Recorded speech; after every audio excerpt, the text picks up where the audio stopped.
guys, it's Penguino. Welcome back to another video. And if you don't like and subscribe right now, then you'll be a pesky bird forever, and you'll never be able to not be a pesky bird, and you're always going to be a pesky bird, and everyone's going to hate you. So yeah, like and subscribe if you don't want to be a pesky bird forever. Anyway, let's get right into this video. So I started into survival a while ago.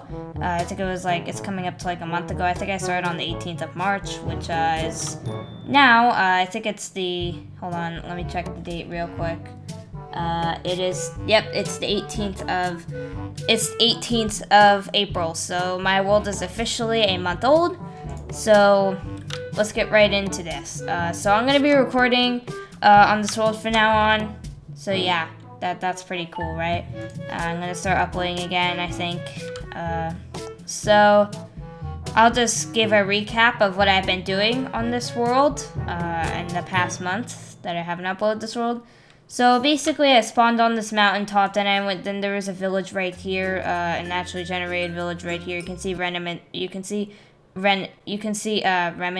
of it because I destroyed it because it looked ugly. But you can see remnants of it, and yeah, basically, I went down to the village. I'll put a picture on the screen of the village right now. So yeah, I went down to the village and I settled in. This is the only remaining house because this is the house I actually settled in with this huge chest monster, and there's even more chest monsters out here, so that's nice. My bed was right there, so I slept under a chest. So I was eating wood all night, basically, because there was just wood dropping on me.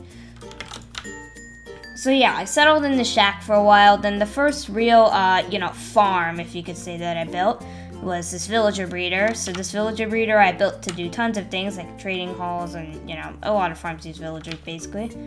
So yeah, I built this to, get, villagers and stuff. Is my farmer in here? I don't know if my farmer is in here. Let me see if my farmer's in here. Hold on, guys, 1 second. It said a villager died earlier, and oh wait, no, my farmer's there. It said a villager died. I think it was probably just one of the villagers that got breeded. By these two. Anyway, back into the video. So yeah, so there's a farmer giving carrots and to these villagers, making them breed. This is Impulse SV's design. This is not my design. That's not my design. And then what happens is if I go, okay, that was weird. If I go into spectator mode, you can see that there is the villagers, when they get born, they just fall down this tube and then goes to this water tube that's a good, it's a good ways long anyway. And then they get carried up into here, and now they're in here. So yeah, that's nice. And now they're just kind of sitting in here. And then after I built the villager breeder, I built my trading hall, which my trading hall is a pretty nice trading hall. I think I did a pretty good job on making it look nice. So I had these two breeding villagers, and then these zombified villagers. So yep, 1 emerald mending trade, 1 emerald iron ingot trade. So basically 1 iron ingot for an emerald, and 1 emerald silk touch trade. Pretty simple on that. So yeah, I like this trading hall. It's very useful too. So yeah, anyway, moving on from that. After I built my trading hall, I built my iron farm, and this is my iron farm. It's Doc M77's design. This is not my iron farm design. This is a semi-efficient iron farm. There are more efficient ones out there, like Nenbomb's one. This is the most efficient one until Nenbomb's one came out anyway. So yeah. Yeah, this is a pretty nice iron farm, especially for beginners. So it basically, how it works is that this villager's line of sight, they bob up and down a bit, and the trapdoor makes it consistent. The trapdoor down there, I'll zoom in on it, makes it consistent. And then they see the zombie, and then what happens is they get scared and they spawn iron golems. The iron golems, they spawn on there because those are the only spawnable spaces. And then the iron golems get flown off, and then they get pushed into there, and then they die, and then the iron gets sorted, and the poppies get thrown out. Pretty simple iron farm. And yeah, and this thing even functions at night because when they sleep, they get scared by the zombie. So yep, very nice design. And then after I built my iron farm, I built my slime farm. What a surprise. So if I go over here, if I go into spectator, you can see it's an 8-layered slime farm. I lit up all the caves around the place. I didn't light up the surface because I didn't want to ruin the landscape. So here's the AFKing spot up here. So this thing is very efficient in the daytime, not so efficient at night. It's in the 4,000s of slime balls per hour. It's like 4,500 slime balls per hour. Pretty fast slime farm. And basically how it works is in the daytime, this thing gets really efficient when somebody's on the AFKing point. So slimes spawn, you know, they're in line of sight of either iron golem, and they jump over here and, you know, fall down, die in the magma. Minecart hopper collects, gets put into the hoppers, gets put into this item stream, this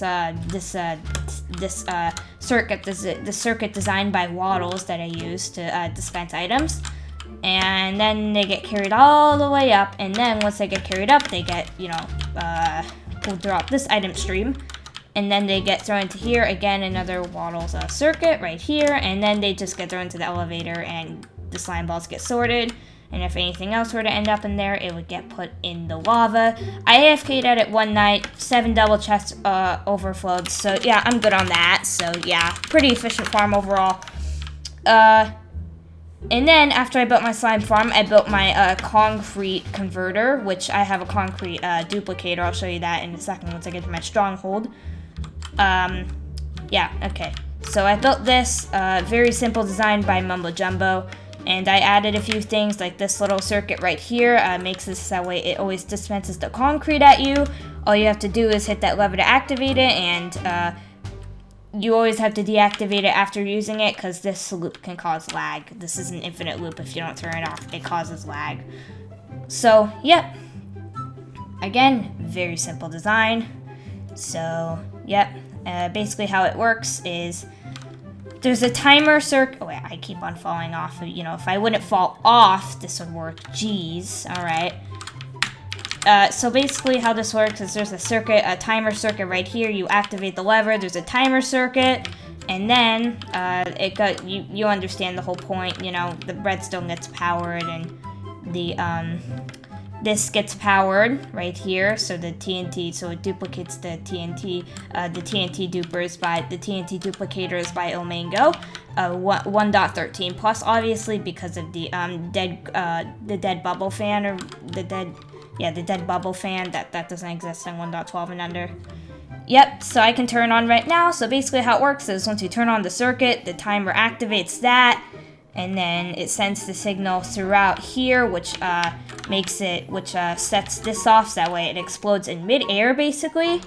And when you are AFKing right on that spot where you have concrete getting thrown at you, it basically blows up the concrete and it gets collected in the chest, because ever since of 1.13 or 1.14, I think it was 1.14, TNT, if it blows something up, it drops 100% of the blocks it blows up, so that's very nice. Alright, I'm going to disable it because it does break if you unload the chunks around it. It does break like that, so yep. Always make sure to turn your TNT duplicators off when you're not using them. That can end bad if you, yeah. So basically, if you want to have, God, what was that? If you want to have more depth about this build, then go and watch Mumbo Jumbo's video about it. Jeez, I can't speak today. It's 12:30 a.m. Alright, give me a break. Shut up. So yeah, I built that, and then I was like, and then, oh wait, after I think, well, I skipped something, guys. I always skip this while explaining. After I built my villager breeder, and before I built my trading hall, I defeated the Ender Dragon, and I got Elytra, which I will link videos without audio in the description as unlisted YouTube videos. That way, you know, only people with the link can view them. So only you guys who click on the link for the videos in the description can view them. So yeah, I'll make sure to leave that in the description. I have 5 fireworks left, so give me a second to craft more fireworks. But that actually lets me get over to that creeper farm over there. Yeah, and actually, okay, let me get more fireworks real quick, guys. Okay, I'll be right back. I'll time-lapse this a bit.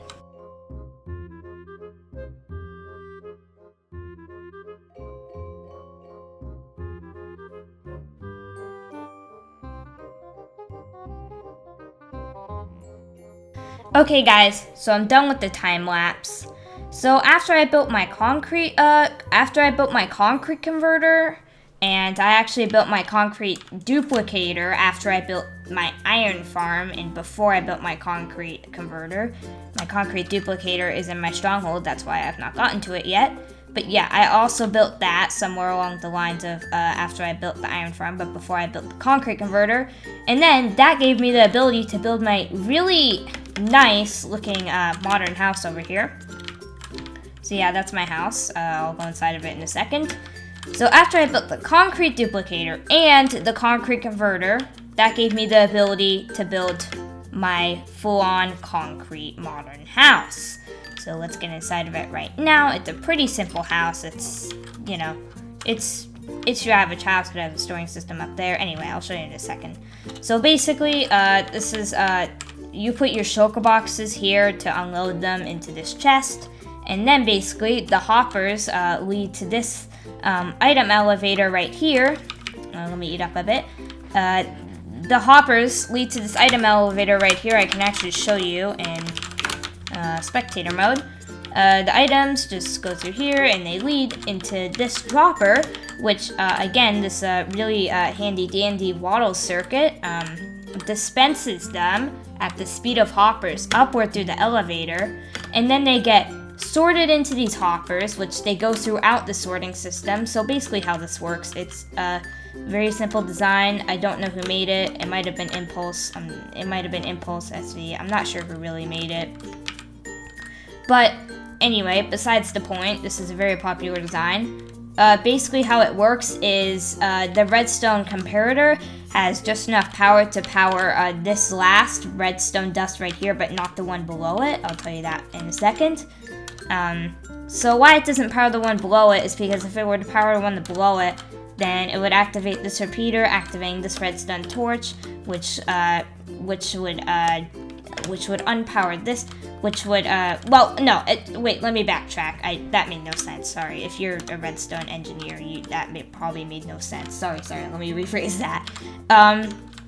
Once this repeater gets powered, this is an inverse circuit, so this redstone torch gets unpowered, which unpowers this block, unpowers this hopper. It could be any one of these, by the way, which would allow for these to sort through, and then hopper priority allows it for that way these smooth stone slabs or bright concrete or whatever to get sorted through.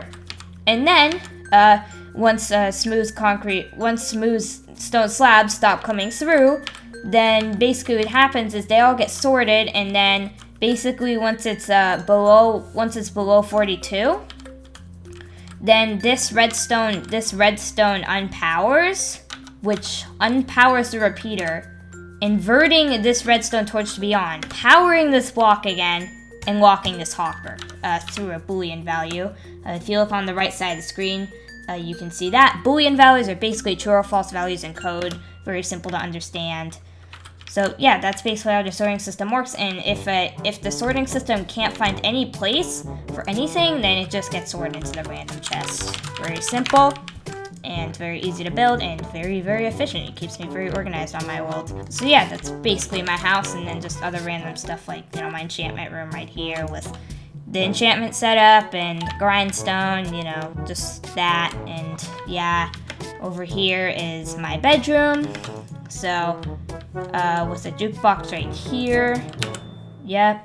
My bed, you know, yeah. And then over here, I had to have a bed over here to make it symmetrical. And basically what I did is I looked up what is the opposite of purple on the color wheel, and it's yellow. So I put a yellow bed. Nobody's ever gonna notice that unless they're really smart with colors or art. But yeah, I mean, it's still pretty cool nonetheless. Is it nonetheless or nevertheless? Nevertheless, yeah, that sounds better. So yeah, that's my house. Yep, that's my house. So let's get out of my house. Oh god, let's get out of my house and go explore other things. So after I finished my house, I was like, what should I do next? And after I built my house, I think the next thing I had built is the creeper farm. So this is a really, really nice creeper farm. Or no, after I built my house, I built a guardian farm that I'm going to get to in a second. But after I built my guardian farm... Oh, wait, no, wait, oh my god, I'm getting all confused. I built my guardian farm after I built my concrete.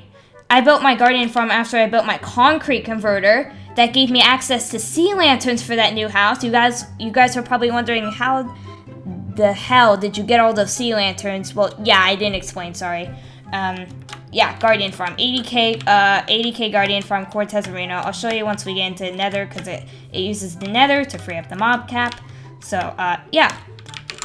So I built the Guardian Farm after I built my concrete converter. That was a pretty big project, and I knew I was missing something there, so... After I built my concrete converter, I built the Guardian Farm. I probably said that like 5 times. Then I built my house. And then after I built my house, I built the creeper farm. Again, then mom design, not mine. I would have never thought of using observers to update dispensers and water. I mean, that's just genius. Because water does actually send signals, I think. Or actually, no, it uses quasi-connectivity. Because it kind of like powers this air block. I don't know, quasi-connectivity is weird. I don't 100% understand it. Don't listen to me with redstone, I'm not a redstone engineer. So basically what happens is these trapdoors only allow for creepers to spawn, making creepers spawn right here, and then once that water comes out, that was perfect timing, then they fall, and then they get pushed in here. I have feather falling 4 boots, so I won't die, but, you know, creepers don't have feather falling 4, so they fall down here and die. So, yeah, very simple design. AFKing spots up there, lit up the area down here, and... yes, this is really ugly. So the soaring system is right here, so you don't have to see any of those ugly sea lanterns. And there's this nether portal that leads into a mini nether network. And I didn't actually make piston bolts yet, or ice roads, because I'm probably gonna end up resetting my nether multiple times, because I am on a 1.16 snapshot, so yeah. I'll probably end up pruning my nether just to get those new features that they add, so yep. Anyway, we'll get into the nether in a second. So after I built my creeper farm, it just made logical sense to build a sugarcane farm. So I built that, really simple design, same as my bamboo farm, which I actually completely missed. I built my bamboo farm after I built my slime farm.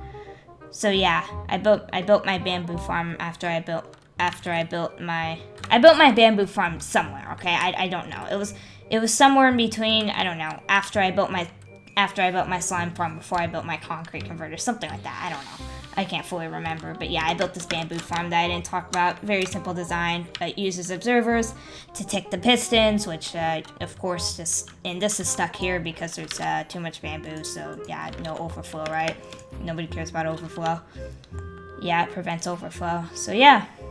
So, sugarcane farm, same design, stuff like that. So, yep.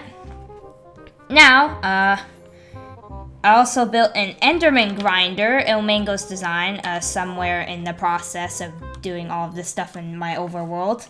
I don't know exactly when I built it. I think it was after I built my bamboo farm, but I'm not sure. After I built my bamboo farm, before I built my house. Actually, I built my Enderman farm after I built my bamboo farm, before I built my guardian farm. Yeah, now I'm remembering stuff. I'll go show you that in a second. Like I said, once I get to my end. Jeez, give me time. So yeah, I think I'm pretty much done with my overworld right here. So let's head on into the nether, guys. This is going to be good. And this world was not always a 1.16 snapshot. If you're wondering, this was actually a 1.15.2 world at one point. I changed it over to a 1.16 snapshot because I love all the new features and stuff. Like, yeah, they removed zero ticking. I mean, who really cares about zero ticking when you have all these features? I mean, geez. And also, in December of this year, 2020, I might be starting a SMP with my friend, Joji Rames. Well, he was formerly known as a Cube Game Player, but he changed his name to Joji Rames. So yeah, Joji Rames, call him that. He doesn't like to be called Cube Game Player. Call him Joji Rames. So yeah, Joji Rames, we're probably going to start an SMP somewhere around December of 2020. I'll set up the server. It'll probably be a 4.5 gigahertz premium Pebble host server. I don't know. I'll think about it once the time comes. It won't be a budget server. Those are slow. So, yep. I'm going to go head into my nether now. That's probably a decent idea. What do you think, guys? Alright, we're heading in. So, guys, we're in the nether. And as you can see, yep, my nether's a mess. I know there's no piston bolts. There's nothing exciting on my roof.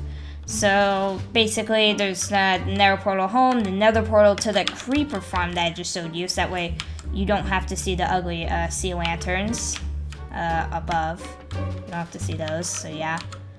You can just go back to the nether portal. And there you go. Magic, right? Now let's head over to the stronghold, so that way we can go to my end, and then we can explore my nether. So, yep, here's my stronghold portal right over here. I'm trying not to open my coordinate screen, guys. I'm really trying. I might have to once or twice. Oh, yeah, well, I will have to open my debug screen to explain how this a gravity block duplicator works, or concrete duplicator, and even sand duplicator. They're all gravity blocks, so, you know, whatever. So, how does this work? Well, there's a perfect, precise timing that allows for this to get pulled back, these pistons to get, these slime blocks to get pushed onto this block, this axis, which allows these slime blocks to pick up these blocks, which makes them falling blocks, and then these sticky pistons pick up the falling blocks, and then these slime blocks come back, throw them, but this slime block catches them, but the game tick doesn't actually register that the concrete and sand have gone into the end. It basically duplicates because of that, because the game tick registers that they've gone into the end because it duplicates it, but at the same time it hasn't. It's kind of complicated to explain. This is Ray's design, so maybe he can explain it better. I can't explain it that well, but I know it has to do with like ticking and really precise timing redstone. So yeah, pretty cool. Designed by Ray's really genius actually. But anyway, I just forgot something, but basically, the cardinal direction that the sand and the concrete are getting thrown is south. So basically, what you have to do is make your collector also face south, because they spawn in going south because they were put into the end portal going south. So if that makes sense, yeah. And then, basically what happens is they get thrown into here, break on the rails, the hoppers collect them, and it gets stored. Easy, done. And now, let's head over to my, oh jeez. Okay, let's head over to my, Enderman farm. So this design is by Ilmango. It's the maxed out 60,000 XP per hour Enderman farm. So basically how it works is they spawn right here because you AFK down there. So this so it's out of your 24 block spawning sphere. So basically, I don't know why you just spawned and started attacking me. That was rude. Oh wait, I think I accidentally looked at an Enderman right there. Oops. Alright, that's fine. I knocked him off anyway. So, anyway, let's get back on track. So they spawn, and then the string allows them, they're 3 blocks high, so I'm jumping, that can simulate that. So they're 3 blocks high, so basically this string allows them to pathfind over to the endermite, even from the way back of the platform, even from like right here, they can still see the endermite because of the string, and they are 3 blocks high. So they're like, ooh, endermite, ooh, let me go kill it, oh, and then, because of a pathfinding glitch that's been in the game since like version 1.0, trapdoors, they think it's full blocks, so they try to attack that endermite, right? But then, oh god, but then, little do they know, like this enderman just did, it's a trapdoor, oh no. So yeah, they don't, so they fall down and take plenty of fall damage for you to kill them in around 2 hits of a Sleeping Edge netherite sword. So about like that. There we go, that was 3, but you know, whatever. Yep, so this is amazing. This This farm is amazing. It's faster than XP can even go, and it repairs stuff so quickly. Like, I just fully repaired my elytra. I think it was at low durability too. I think it was at like less than half. I don't know. Maybe I'm blind. I kind of saw that in my inventory though, but you know, maybe I'm blind. I'll check in the video. So yeah, amazing Enderman farm. These are leaves. No Enderman can spawn on them because we want to unload this island, which has Enderman on them. So yeah. Okay, I just angered a few Endermen. That sucks. So this is where I defeated my Ender Dragon, obviously. So I built these towers to get rid of the end crystals without, you know, getting blown up and destroyed. Then this, okay, let's kill this pesky person. Okay, go away. Say go away. Go away. I said you are ruining my video. So yeah, I'm making this bee farm by Omango right now. I'll probably finish it tomorrow. And when I say tomorrow, I mean real time because it's like 12:45 a.m. I think. Wait, how long is this video? Okay, 26 minutes. So yeah, definitely it's probably around to 1 a.m. now. So yeah.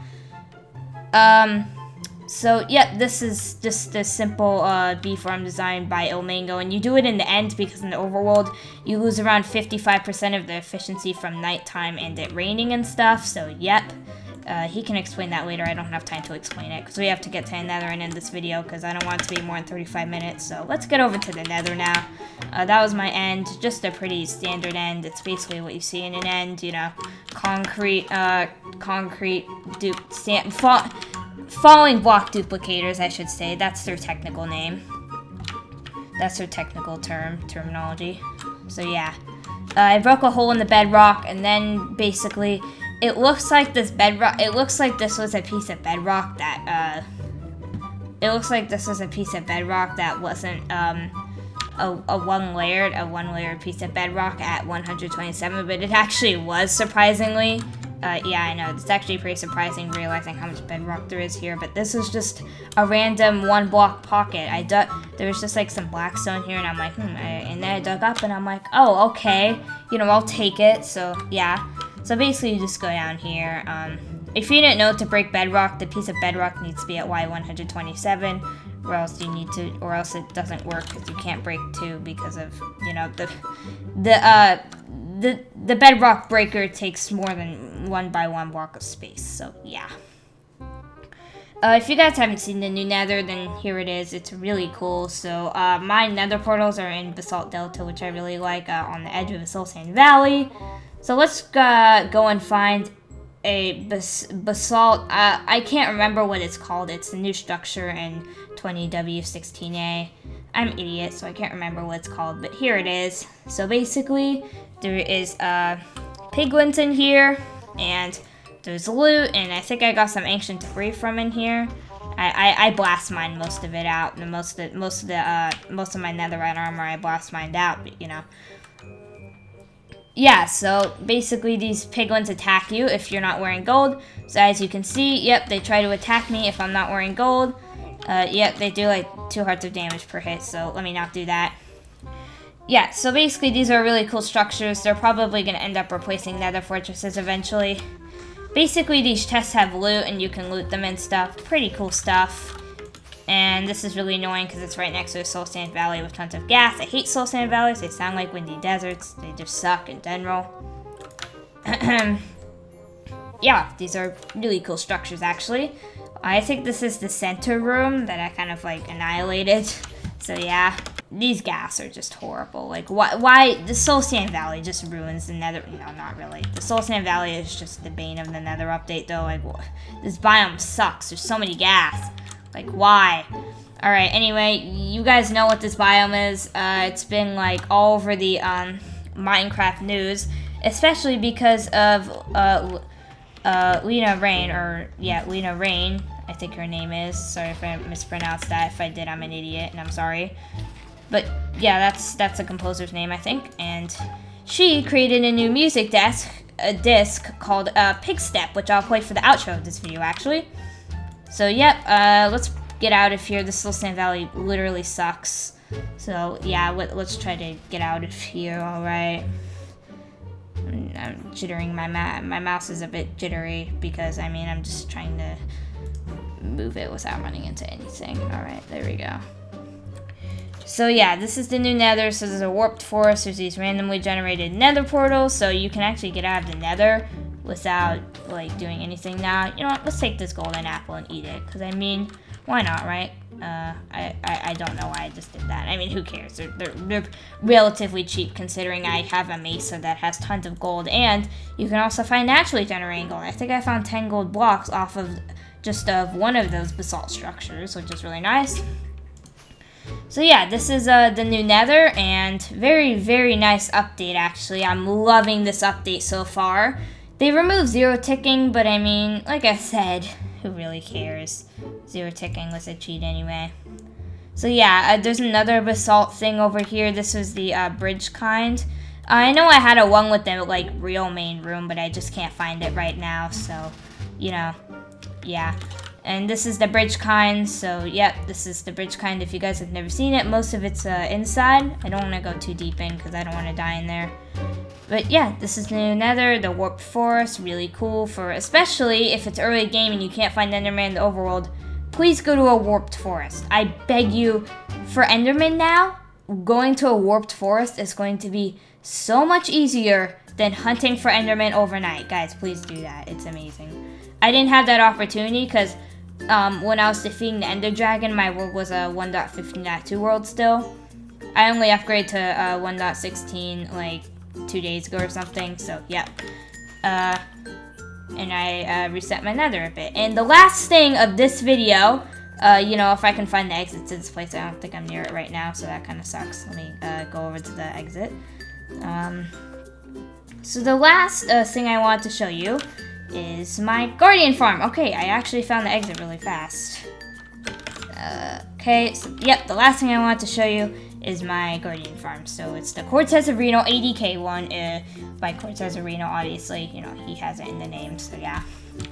Let's head into the negative quadrant. So let's head over there. Let's close my debug screen. Thing's ugly.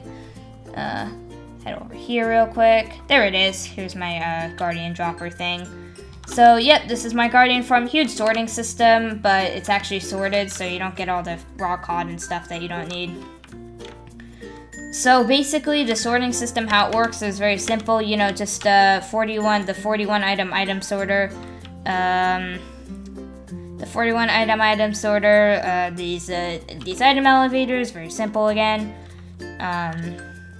These just, you know, hopper lines and, you know, item elevators and, yeah, incinerators too. Again, lots of the Waddles design you're seeing here. This is a Waddles design. Yep, great design, by the way.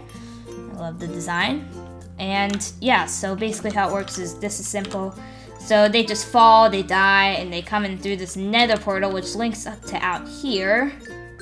This links up to out here, which is the guardian farm out here. Links up to out here, the guardian farm. So basically, once you AFK up here, I have my render distance on 20 chunks right now, and I like 20 chunk render, so probably gonna keep on that. But yeah, if you see, if I go up here and kind of AFK, you can see all the guardians that are coming in. Let's zoom in on that.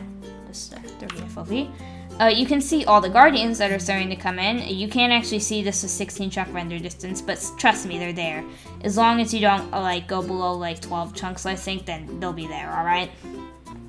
Just so you can see them better with 20 chunk render distance, but I mean, if you don't have, I probably only recommend, like, I probably don't recommend more than 16 if you don't have a decent CPU and graphics card, which I have a 2080 Ti and an i7 8700K, so I can run this perfectly just fine. So, yep, guys, I think this is gonna have to end off this video here because this is getting very, very long. Okay, 34 minutes. It's coming to 35. Alright, the YouTube algorithm is gonna hate me now. Alright, bye, guys. I'll see you in the next video. I'll probably be building something like a V farm. I don't know. Bye.